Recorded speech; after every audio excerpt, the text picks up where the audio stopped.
Charleston, South Carolina is known for its rich history. An important piece of that is none other than the Charleston Museum itself.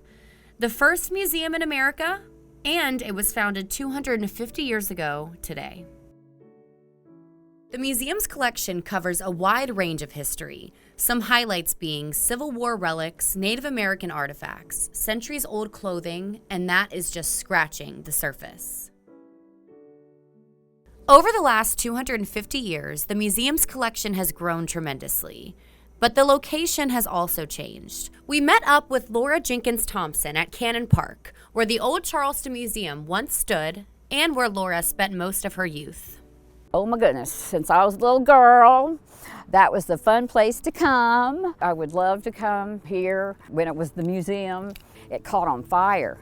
And I happened to live in the house across the street and saw it when it was on fire. Luckily, nothing from the museum was damaged as everything was removed shortly before the fire began.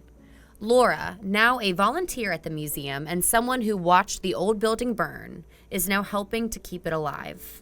I've off and on helped them with things that if they needed to know what kind of embroidery when they're writing up something, and I would go in and help. Most recently, I helped with the Colonial Dames had an exhibit where they had gotten 10 items that were deaccessioned to the museum.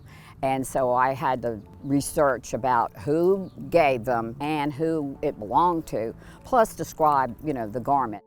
In addition to the work she does at the museum, she is also a part of the Region of Eliza Lucas Pinckney chapter, one of their passion projects being conservation. When they displayed the dress, that our chapter raised the money to have it conserved. This actually, I designed this as part of the money that we raised to conserve the dress. This is the actual color that it was. We were able to go like on the inside and in the back of the petticoat and figure out what the actual colors were.